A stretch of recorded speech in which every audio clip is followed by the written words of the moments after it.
மதுரை மாவட்ட நிர்வாகமும் பொது நூலக இயக்கமும் இணைந்து நடத்தி கொண்டிருக்கிற புத்தகத் திருவிழாவில் இன்றைய 2ஆம் நாள் நிகழ்வுக்கு தலைமையேற்றிருக்கிற மதுரை மாநகர காவல் ஆணையர் மரியாதைக்குரிய முனைவர் ஐயா ஜே லோகநாதன் அவர்களே,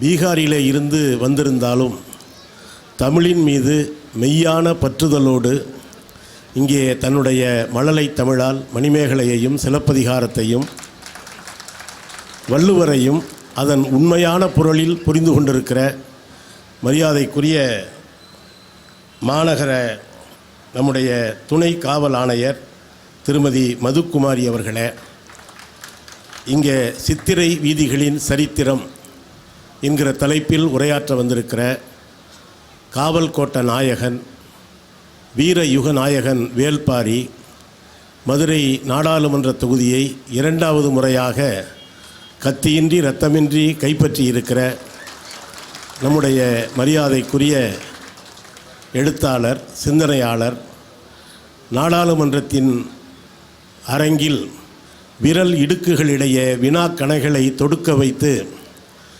தேசத்துக்கு தேவையான கேள்விகளை எழுப்பி வருகிற நம்முடைய அன்பு தோழர் சு வெங்கடேசன் அவர்களே, இங்கே நன்றி சொல்ல இருக்கிற உதவி காவல் ஆணையர் மரியாதைக்குரிய ஐயா ராஜேஸ்வரன் அவர்களே, பெருந்திரளாக வருகை தந்திருக்கிற சகோதர சகோதரிகளே, குழந்தைகளே, உங்கள் அத்தனை பேருக்கும் என்னுடைய பணிவான மாலை நேரத்து வணக்கத்தை தெரிவித்துக் கொள்கிறேன்.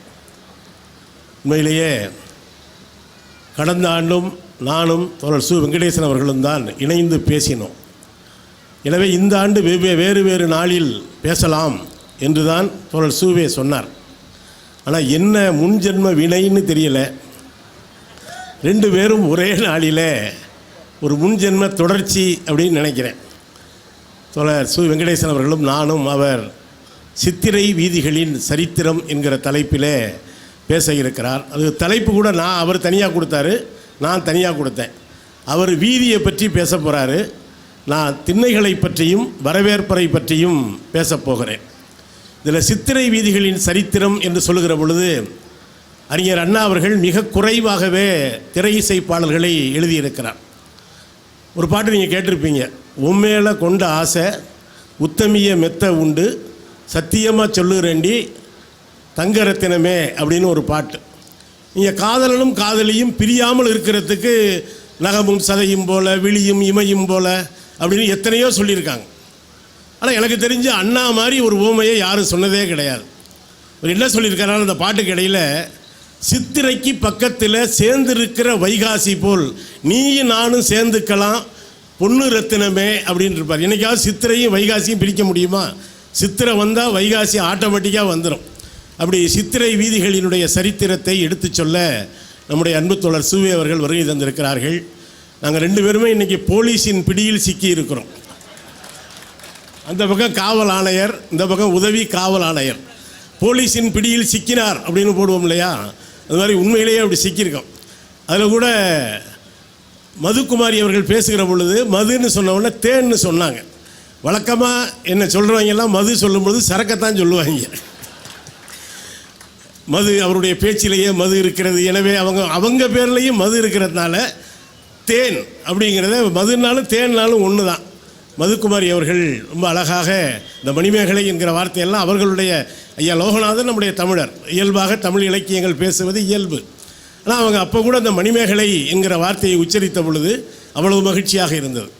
இன்றைக்கு தந்த பரிசு கூட ஒரு அருமையான பரிசு, திருவள்ளுவரை தந்திருக்கிறார்கள். வள்ளுவன் தன்னை உலகினுக்கே தந்து வான்புகள் கொண்ட தமிழ்நாடு, ஒரு அழகான சிலை.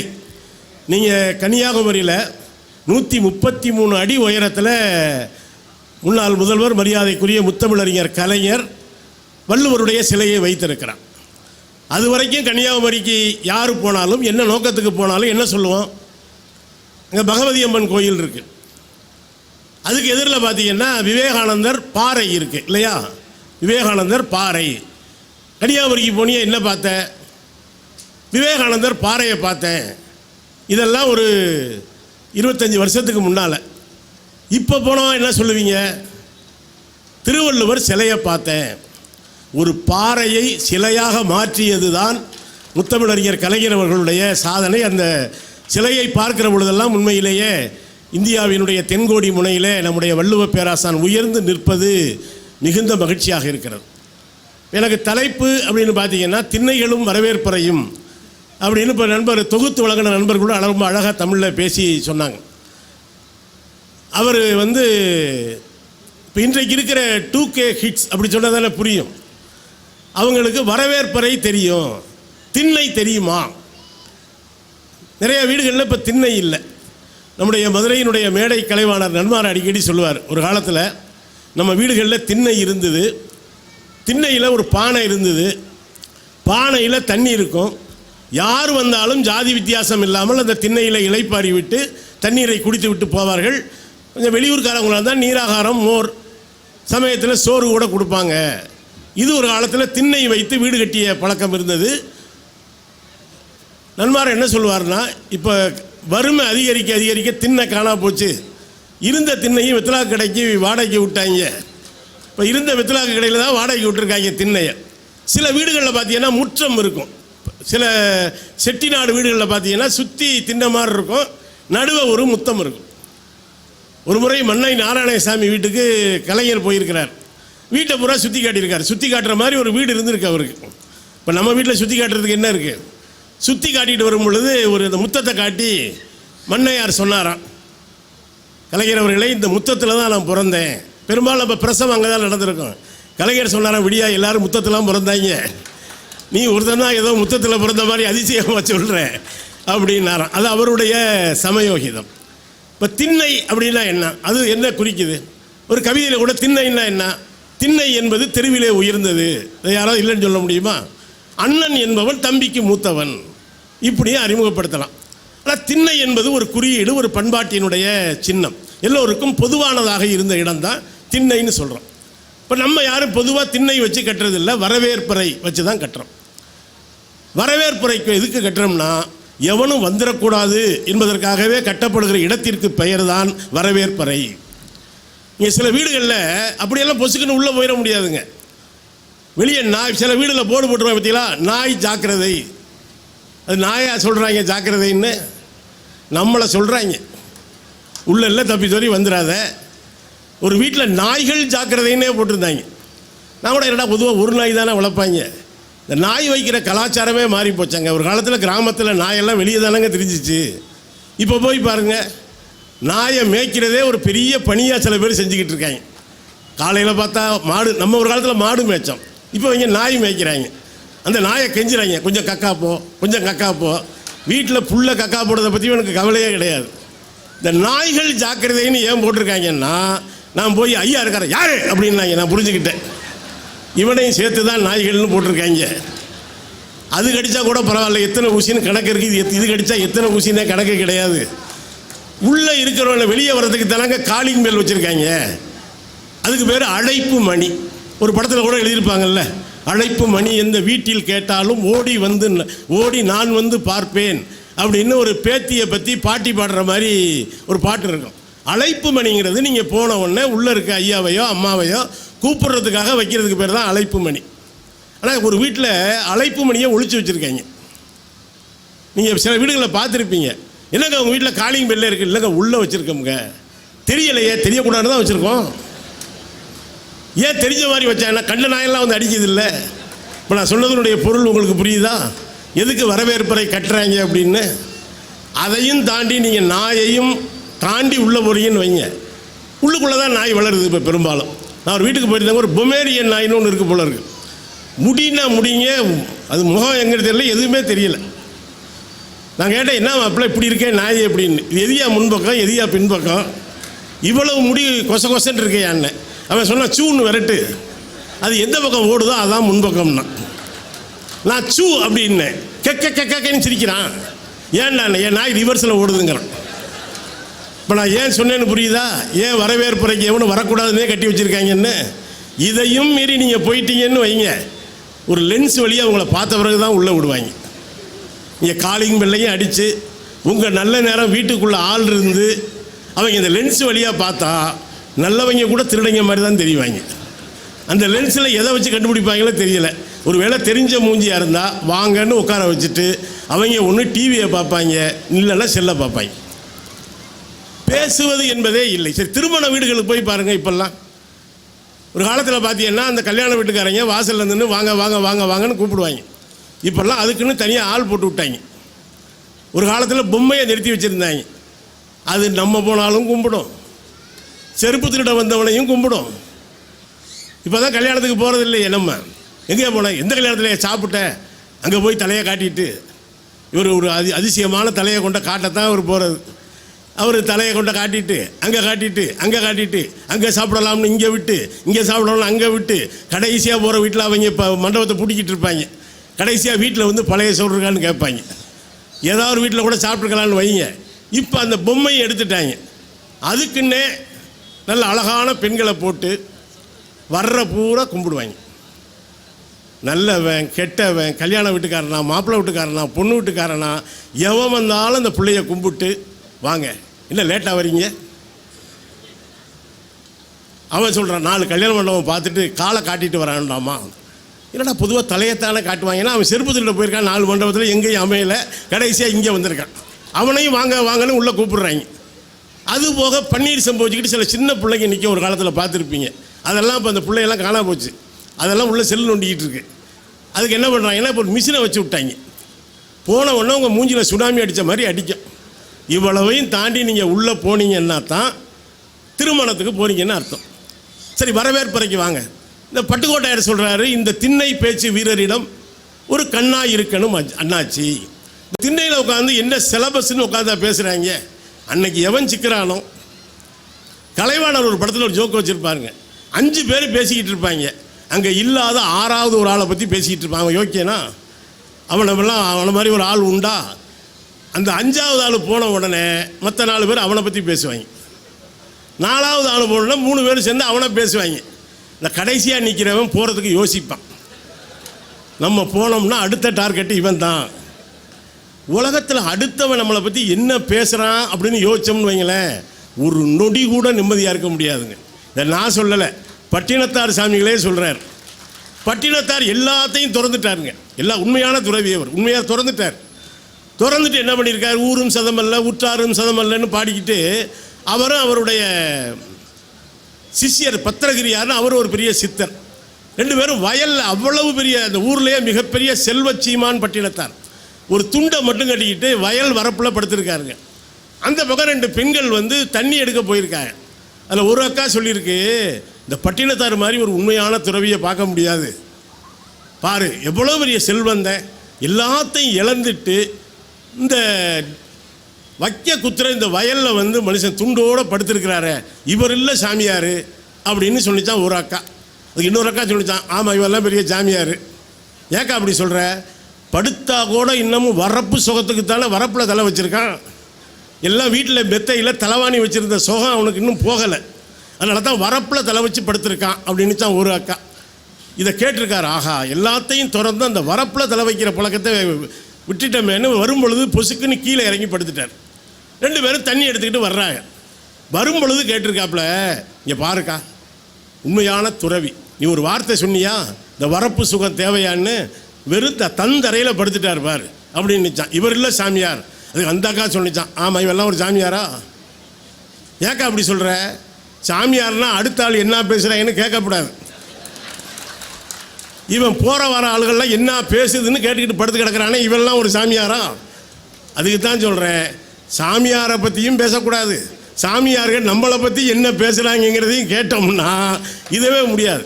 இப்போ இன்றைக்கி தாங்க ஒரு ஒரு நம்ம சமூக வலைதளங்களில் ஒன்று வைரலாக இருக்குது. ஒரு ஒரு குட்டி சாமியார் வர்றாரு. வந்த உடனே எம்ஆர் ராதாட்ட அவர் வர்றார். எம்ஆர் ராதா நடிகவேல் எம்ஆர் ராதா மாதிரி ஒரு நக்கல் பிடிச்சாலும் உலகத்திலேயே பார்க்க முடியாதுங்க. அவர்கிட்ட அவர் கேட்குறாரு, சாமி யார்? உடனே அவர் திரும்ப, சாமி யார், என்ன நக்கல் பண்ணுறியா?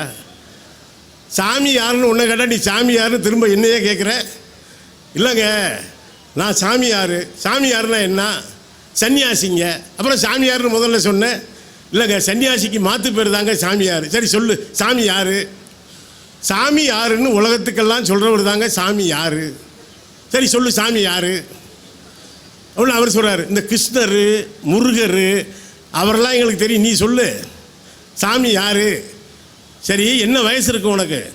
ஒரு 20லேருந்து 25 வயசு இருக்குங்க. பிஞ்சு சாமியார் போல். நீங்கள் வேறு யாரையும் மனசில் நினச்சிக்கப்படாது. பிஞ்சு சாமியார் போல். வேறு எந்த தொழிலையும் விட இது கொஞ்சம் உனக்கு ஏற்ற மாதிரி இருந்ததால நீ சாமியார் ஆகிட்ட. இல்லை வேறு ஏதாவது தொழில் கற்றுருக்கியா? இல்லைங்க, இது ஒன்று தான் கற்றுருக்கேன். வேறு எப்படி நீ தொழில் கற்றுக்குவேன்? இதான் சிறந்த தொழில், நீ தேர்ந்தெடுத்தேன்னு சொல்லுவார். நல்லதில் சாமியார்கள் இருந்தால் கூட என்ன சொல்கிறாங்கன்னு கேட்கக்கூடாது. இப்போ கூட இந்த புத்தகத்தை பற்றி நம்முடைய மரியாதைக்குரிய ஆணையர் அவர்கள் சொன்னாங்க, ஏன் படிக்கணும்? நீங்கள் இந்த ஜென்மத்திலேயே ஒரு 1000 ஜென்மத்து வாழ்க்கையை வாழணும்னு நினைக்கிறீங்கன்னு வைங்க, புத்தகத்தை படிக்கணும். ஏன்னா டால்ஸ்டாயினுடைய புத்தகத்தை படித்தால் டால்ஸ்டாய் வாழ்ந்த ரஷ்யாவிலே நீங்கள் வாழ்கிறீர்கள் என்று பொருள். ஷேக்ஸ்பியருடைய நாடகங்களை படித்தால் ஷேக்ஸ்பியரோடு நீங்கள் தோளிலே கை போட்டு கொண்டு லண்டன் நகரத்தின் வீதிகளிலே நடக்கிறீர்கள் என்று பொருள். இந்த ஜென்மத்தில் எனக்கு தெரிஞ்சு ஒரு ஜென்மம் தாங்க. இதை தாண்டி நீங்கள் ஒரு 1000 ஜென்மம் வாழணும் அப்படின்னு நினச்சிங்கன்னா, உங்களுக்கு அப்படி ஒரு ஆசை இருந்தால் நீங்கள் செய்ய வேண்டியது புத்தகங்களை படிப்பது தான். இதில் இந்த முற்பிறப்பு பிற்பிறப்பு சம்மந்தமெல்லாம் நிறைய வருது. நீங்கள் இந்த ஜென்மத்தில் உங்களுக்கு என்ன உண்டோ அந்த கர்ம வினையை மட்டும் அனுபவிச்சுட்டு போங்க. அதை விட்டுட்டு போன ஜென்மத்தில் இங்கே மறுபடியும் எம்ஆர் ராதாவை தான் இழுக்க வேண்டியிருக்கு. அவர் ஒரு இடத்துல திவசம் கொடுத்துக்கிட்டு இருக்காங்க. பார்த்தா அரிசி, பருப்பு, புடலங்காய், வெண்டைக்காய். உடனே கேட்டுக்கார், யாருக்கியா? எங்கள் அப்பாவுக்கு தான்யா. உங்கள் அப்பா என்ன விரும்பி சாப்பிடுவார்? அவர் கறி மீனுன்னா வெளுத்து கட்டுவாருங்க. அப்போனா செத்தவருக்கு அதை கறி மீன் தானே வைக்கணும். அப்புறம் ஏன்னா புடலங்காயும் வெண்டைக்காயும் வச்சுக்கிட்டு இருக்கீங்க? இல்லைங்க, அவர் தாங்க சொன்னார். இதெல்லாம் அவருக்கு இல்லை. இப்போ நீ உனக்கு திவசம் பண்ணுறியா, இல்லை இந்த திவசம் பண்ணுறவனுக்கு திவசம் பண்ணுறியா? நீ உண்மையிலேயே உங்கள் அப்பாவுக்கு திவசம் பண்ணால் அவருக்கு என்ன பிடிக்குமோ அதை வச்சு தாண்டா கொடுக்கணும்னார். இதுக்கு மரியாதைக்குரிய திருமுருக கிருபானந்தவர் யார் ஒரு கதை சொல்லியிருக்காருங்க. என்னென்னா, சில பேரோட பேசுகிறோம்னு வைங்களேன், சில உரையாடல் என்பது ஒரு கலைங்க. சில பேர்கிட்ட பேசினா பேச பேச பேச பேச ஆசையாக இருக்கும். சில பேர்கிட்ட பேசுகிறோம்னு வைங்க, பேசி முடிஞ்ச உடனே தற்கொலை பண்ணிக்கலாமா அப்படின்னு நினைக்கிற அளவுக்கு உரையாடுறவங்க நிறையா இருக்காங்க. எனக்கே ஒரு அனுபவம் ஏற்பட்டுச்சுங்க. ஒரு மாதத்துக்கு முன்னால் ஒரு சின்ன விபத்து. அதனால் ஆணையர் ஒன்றும் கோச்சிக்க வேணாம், உன்னை எஃப்ஐஆர் போடுற அளவுக்கு பெரிய விபத்து இல்லை, நானே எந்திரிச்சு நடந்து போகிற அளவுக்கு ஒரு விபத்து. அதனால் ஒரு மாதம் கால் கட்டு போட்டுக்கிட்டு 2வது தடவையாக கால் கட்டு போட்டுக்கிட்டு வீட்டில் இருக்க வேண்டிய ஒரு நேரம். இந்த நலம் விசாரிக்க வர்றப்போ தாங்க நான் தெரிஞ்சுக்கிட்டேன் எப்படியெல்லாம் நலம் விசாரிக்கக்கூடாதுங்கிறது. ஒருத்தர் சொல்கிறார், எங்கள் கணுக்காலில் அடிபடக்கூடாதுங்க. கணுக்காலில் அடிபட்டுருச்சு, நான் என்ன இடத்த ஃபிக்ஸ் பண்ணியா கொடுத்தேன்? முழங்காலா கணுக்காலான்னு. வண்டி விழுந்த வாகம் அங்கே விழுந்துருச்சு. ஏங்க, மொத்த வெயிட்டு அங்கே தானங்க வருது. சரி, போகிறப்ப சொல்கிறார், கவனமாக இருங்க, வெயிட்டு கீட்டு போட்டுறாதீங்க. இப்போ நான் கால் வலியோடு டெய்லி தராசில் ஏறி ஏறி வெயிட்டு ஏறி இருக்கா இறங்கியிருக்கா. அதை விட உங்களுக்கு சர்க்கரை இருக்குல்ல, சர்க்கரை இருக்குது. அது ஒன்றும் பூர்வ ஜென்ம பகையெல்லாம் கிடையாதுங்க, அது எதுவும் இந்த வந்திருக்கு, அவ்வளோதான். ஒருத்தர் சொல்கிறாரு, சர்க்கரை இருந்தால் கூட அது முன்ஜென்ம வினை தான் அப்படின்னு. இப்போ போன ஜென்மத்தில் சாப்பிட்ட சர்க்கரை இந்த வயசு வரைக்கும் எஃபெக்ட் கொடுக்குது பாருங்க. அதனால் அவர் சொல்கிறார், நீங்கள் சர்க்கரை ஏறாமல் பார்த்துக்கணும். அதுக்கு என்னங்க செய்யணும்? கவலைப்படாமல் பார்த்துக்கணும். உண்மையிலே ஒரு சம்பவம் நினச்சிங்க. ஒரு தடவை மஞ்சக்காமாலை வந்து ஜிஹெச்சில் இருக்கும் பொழுது 2 பேர் பார்க்க வந்தாங்க.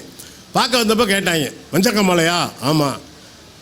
அடிக்கடி ஒன்றுக்கு போனீங்கன்னா மஞ்சளாக போகுங்க. ஆமாங்க. கண்ணு மஞ்சளாக இருக்குமே? ஆமாம். கை கூட மஞ்சளாக தெரியுமே? நான் நினச்சிட்டேன் வரிசையாக ஆர்டராக சொல்கிறானே, இவனுக்கு ஒரு வேளை மஞ்சக்காமாலை வந்திருக்கும் போல இருக்குது, அதை நினச்சி தான் சொல்கிறான்னு நினச்சிக்கிட்டு, ஏங்க உங்களுக்கு மஞ்சக்காமாலை ஏற்கனவே வந்திருக்கான்னு. அதுக்கு அந்த சொல்கிறேன், எனக்கு ஏன் வருது? நான் எவன் சோத்தில் மண்ணெண்ணி போட்டேன், எனக்கு ஏன் மஞ்சக்காமாலை வரப்போகுதுங்கிறான். இப்போ நான் எவன் சோத்தில் நான் மண்ணெண்ணி போட்டேன்? இப்படி எதுக்கு ஆறுதல் சொல்கிறேன்? இப்படி சில பேர் குடும்பத்துக்கு வந்தாலே போகும்பொழுது அவங்க வேலையை பார்த்துட்டு போயிடுவாங்க. நாரதர்லாம் செத்துட்டார் நினைக்காதீங்க, வேறு வேறு பேரில் ஊருக்குள்ளே சுற்றிக்கிட்டு இருக்காங்க. அப்படி ஒருத்தர் வந்திருக்கான். நான் சொல்கிறேன் ஏன் கதை இல்லைங்க, மரியாதைக்குரிய ஐயா கிருபானந்த வாரியார் சொன்ன கதை. அவன் எதில் ஸ்பெஷலிஸ்ட்டுன்னா, யாராவது நல்லா இருந்தால் பிரித்து விட்ருவான். எங்கள் ஒரு வீட்டுக்கு போனான்னா புருஷ முன்னாடியை பிரித்து விட்ருவான். அண்ணன் தம்பி 4 பேர் இருந்தால் 4 பேரையும் 4 வீடாக வச்சுட்டு தான் மறு வேலை பார்ப்பான். அவன் அந்த ஊருக்கு வந்திருக்கான், ஒரு சிறப்பு வருகைன்னு வச்சுக்கோங்களேன். நான் உங்கள் பெருமை என்னையா, நான் யாராக இருந்தாலும் பிரித்து விட்ருவையா அப்படின்ட்டு இருக்கான். அப்படியெல்லாம் சொல்லாதையா, இந்த ஊரில் ஒரு கணவன் மனைவி இருக்காங்க, அப்படி ஒரு மனமொத்த தம்பதிகள், அவங்கள உன்னால் பிரிக்கவே முடியாதியா அப்படின்ட்டு இருக்காப்புல.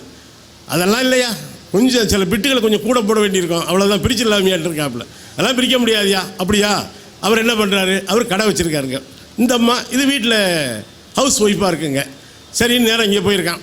அந்த அம்மா யாரோ விருந்தினர் சொல்லி நல்லா இப்போ திண்ணையெல்லாம் இருக்குல்ல, உட்கார வச்சு சோறு போட்டு எல்லாம் செஞ்சு எல்லாம் உபசரிச்சிருக்கு. போகிறப்ப சொல்லியிருக்கான், மகாலட்சுமி மாதிரி இருக்கியா. இந்த மகாலட்சுமின்னு எனக்கு ஒன்று ஞாபகம் வருதுங்க. ஒருத்தன் பொண்ணு பார்க்க போயிருக்கேன், அவன் போகலை, இன்னொருத்தன் போயிருக்கான். பொண்ணு எப்படின்னு கேட்டிருக்கான். இவன் சொல்லியிருக்கான் மகாலட்சுமி மாதிரி இருக்கும் அப்படின்னு. சரின்னு நம்பிட்டான். அப்போ இந்த ஃபோட்டோ இதெல்லாம் இல்லைல்ல, தாலி கட்டுறப்ப தான் பார்த்துருக்கான். அவன் பில்டப் கொடுத்த அளவுக்கு இது இல்லை. கூப்பிட்டு கேட்டிருக்கான், என்னையா மகாலட்சுமி மாதிரி இருக்கும்னா, ஆனால் மகாலட்சுமி மாதிரி இல்லையா, சுமாராக இருக்கையான்ருக்கான். அதுக்கு இவன் சொன்னான்னா மகாலட்சுமியே சுமாராக தான் இருக்கும்.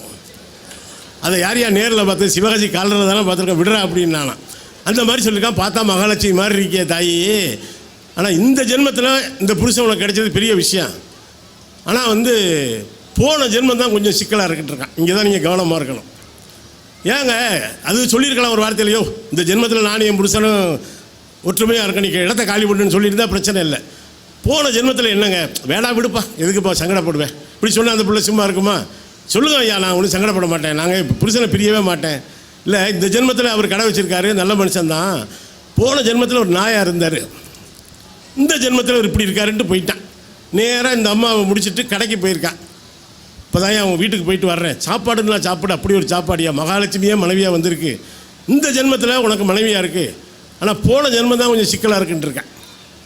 போன ஜென்மத்தில் என்ன சிக்கல்னு கேட்டிருக்கேன் அந்த அம்மா. வேணா விடுப்பா விடியா அப்படின்ட்டு இருக்காப்புல அவர். இல்லை சும்மா சொல்லுங்கள், இல்லை இந்த ஜென்மத்தில் உனக்கு மனைவியாக இருக்குது, போன ஜென்மத்தில் உப்பு வந்துக்கிட்டு இருந்துச்சு, இப்போது கண்டுபிடிச்சிடலான்னு இருக்கான். எது போன ஜென்மத்தில் உப்பு இப்போ எப்படி கண்டுபிடிப்பிய? இப்போவே கண்டுபிடிக்க முடியாது என்ன வைக்கிறாங்கன்னு. உடனே எப்படி கண்டுபிடிக்கிறது? ஒன்றும் இல்லை, நைட்டு நீ நல்லா அசந்து தூங்குறப்ப 12 மணிக்கு மேலே உங்கள் வீட்டுக்காரம்மா உன் உள்ளங்கால லேசாக நக்கி பார்க்கும். அது போன ஜென்மத்தில் நாய் ஞாபகம். எதுக்கு நக்குதுன்னா உப்பு விற்றது உண்மையாக பொய்யான்னு. இவன் இதை நம்பி அந்த ஒழுங்காக போனவொன்னே படுத்துருவான் பாவன் அசதியில். அன்றைக்கி தூக்கம் வரல, அந்த இவன் சொன்னது உண்மையாக பொய்யான்னு பார்க்கலாம்ன்றான். அதே மாதிரி அந்த அம்மா டெஸ்ட் பண்ணியிருக்கு. அடச்சி நாயன்னு ஓங்கி ஒரு எத்து விட்டுருக்கான். அட போடா உப்பு விற்றவளேன்னு அவன் சொன்னபடி 2 பேரும் பிரிஞ்சிட்டாங்க. இந்த கதையை நான் சொல்லலை, வாரியார் சொன்ன கதை. இந்த ஜென்மத்தில் உங்களுக்கு என்ன இருக்கோ அதை மட்டும் பாருங்கள். அதை விட்டுட்டு போன ஜென்மத்தில் என்ன பண்ணோம் ஏது பண்ணிக்கிட்டு இருந்தோம், அடுத்த ஜென்மத்தில் மூட்டை கட்டிக்கிட்டு போவோமா பாவத்தை புண்ணியத்தை அப்படின்னு எல்லாம் மண்டையை உடைச்சிக்காதீங்க. நான் சொல்லலை, செத்த பிறகு சிவலோகம் வைகுந்தம் என்பார் பித்த மனிதர்கள் அப்படின்னு சாடுறான் மகாகவி பாரதி. நண்பர்களே, இந்த திண்ணை என்பது இப்போ பழையபடி திண்ணை வச்சு வீடு கட்ட முடியுமா? நம்ம யாரும் அதுக்கு வாய்ப்பு இல்லை. ஆனால் இந்த வரவேற்பறை என்பதை யாராவது வந்தால் வரவேற்கக்கூடிய இடமாக தயவு செய்து வைத்திருங்கள். 2 வார்த்தை பேசுங்க. யாராவது வந்தால் அவங்கள்ட்ட கொஞ்சம் நேரம் செல்ஃபோனை நோண்டாமல் வச்சுட்டு, ஒருத்தரை நீங்கள் அதிகபட்சமாக அவமதிக்கணும்னா அவர் பேசிக்கிட்டு இருக்கப்போ நீங்கள் செல்லை நோண்டனா போதும். இந்த பழக்கம் நம்ம எத்தனை பேர்கிட்ட இருக்குன்னு பாருங்கள். சொல்லுங்கள், நீங்கள் சொல்லுங்கள், என்னத்தை சொல்கிறது? செல்லில் நெருப்பள்ளி போட்டு தான் போகணும். நான் கேட்டுக்கிட்டு தான் இருக்கேன், சொல்லுங்கள். இப்போ காவல்துறை என்ன சொல்லுது? வாகனம் ஓட்டும்போது செல்ஃபோன் பண்ணாதீர்கள். அந்த போர்டு அங்கேயும் வைக்கணும். வீட்டுக்கு யாராவது வந்தால் அவரை உட்கார்ந்து விட்டு ஆளுக்கு ஒரு செல்லை நோண்டாதீங்க. நண்பர்களே, இன்றைக்கி மனிதர்களுக்குள்ள மனிதர் பேசுவதே குறைந்து போயிற்று. நீங்கள் கவிஞர் யுகபாரதி ஒரு கவிதை எழுதியிருக்கிறார். இந்த அது ஒன்று மட்டும் இல்லை, வரவேற்பறையில் இன்னொரு ஐட்டம் ஒன்று இருக்கும். அது என்னது? டிவி. அது நம்ம சொந்த காசுலேயே சனியனை வீட்டுக்கு கூட்டு வர மாதிரி. பெரும்பாலும் பார்த்தீங்கன்னா பிரேக்கிங் நியூஸ் அப்படின்னு போடுவாங்க. ஒன்றுமே இருக்காதுங்க.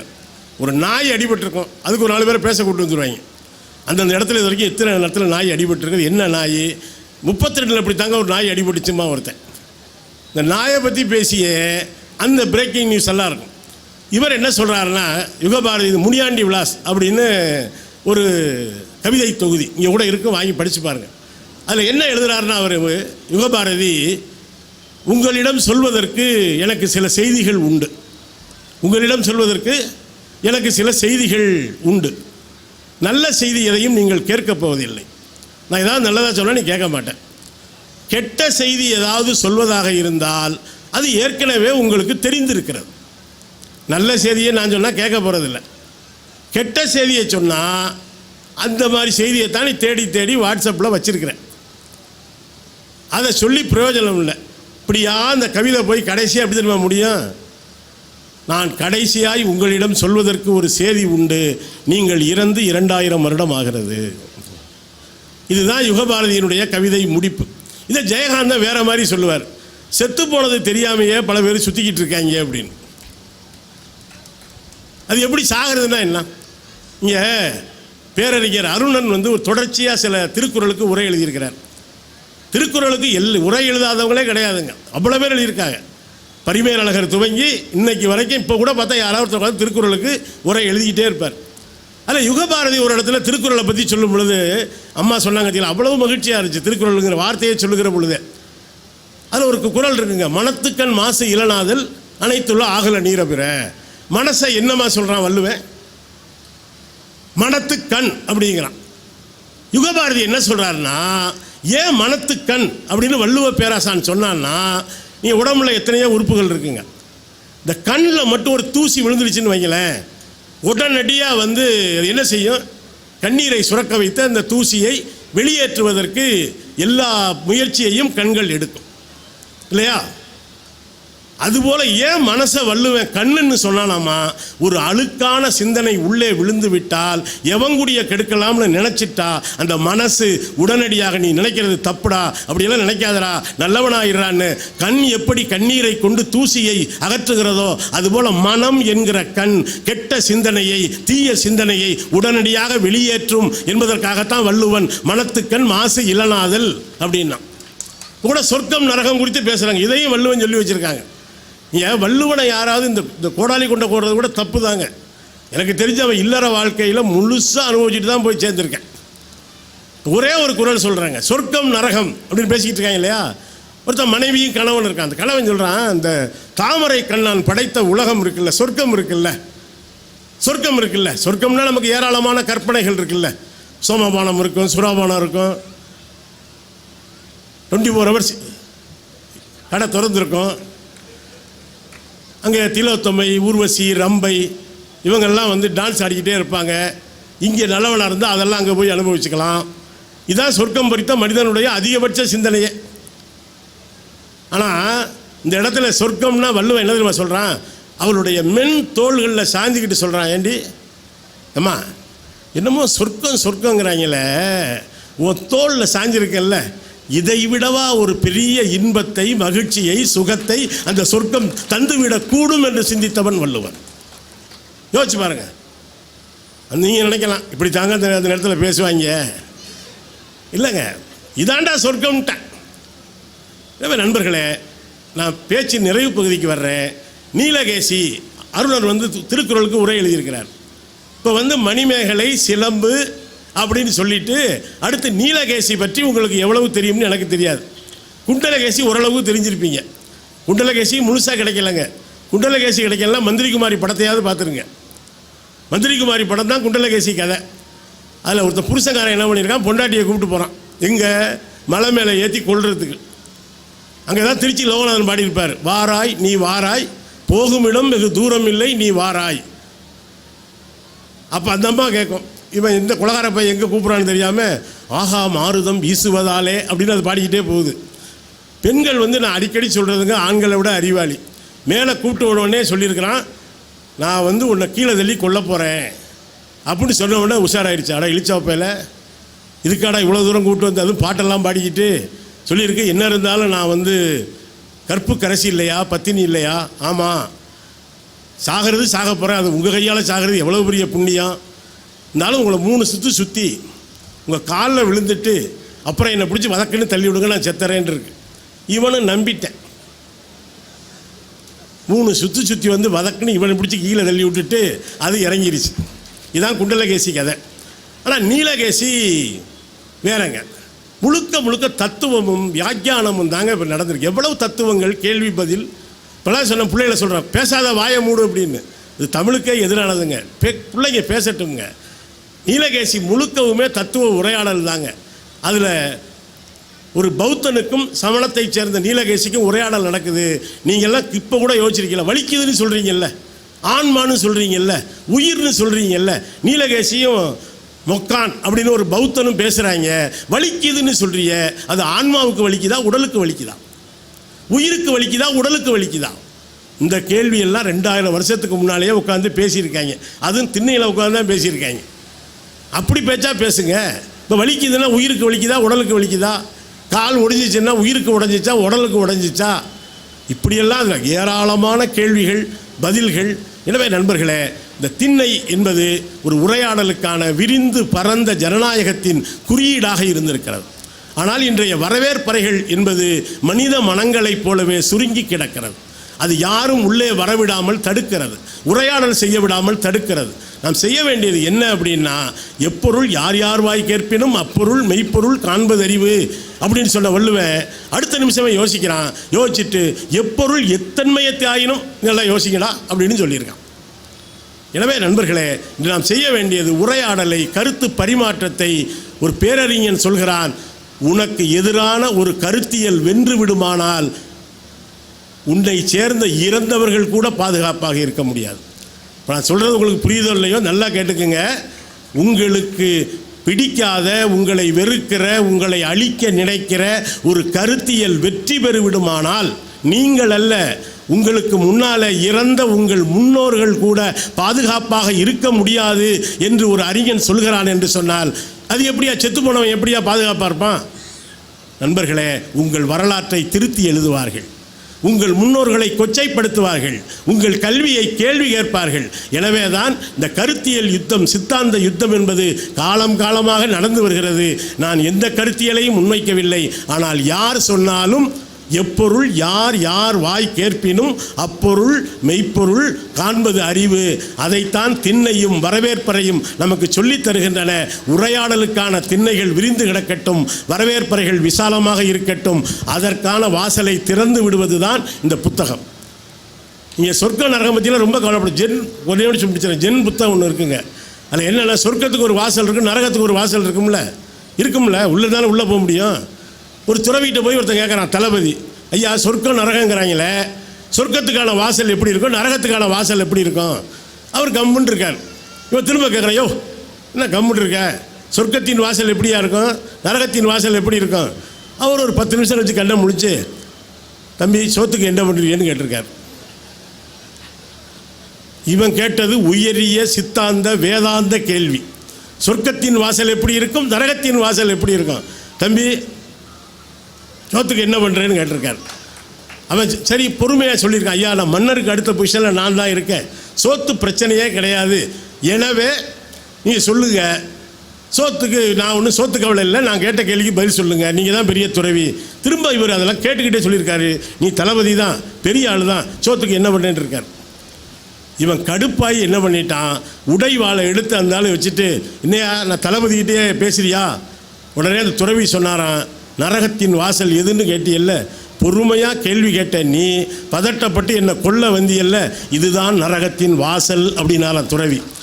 உடனே சாரி சாமி மன்னிச்சுக்குங்க, மன்னிச்சுட்டு மன்னிப்பு கேட்டியல்ல, இதான் சொர்க்கத்தின் வாசல், போய் வா என்றாராம் துறவி. எனவே சொர்க்கம் நரகமெல்லாம் மேலே தேடாதீங்க, எதாக இருந்தாலும் கீழே குனிஞ்சு தேடுங்கன்னு சொல்லி இந்த நல்ல வாய்ப்புக்கு மதுரை மாவட்ட நிர்வாகத்திற்கும் பொது நூலக இயக்கத்துக்கும் இந்த நம்முடைய மரியாதைக்குரிய நாடாளுமன்ற உறுப்பினர், காவல்துறை ஆணையர், உதவி ஆணையர் உள்ளிட்ட இந்த பெரும் சபைக்கு என்னுடைய அன்பையும் நன்றியையும் சொல்லி என் வார்த்தைகளை நிறைவு செய்கிறேன். நன்றி, வணக்கம்.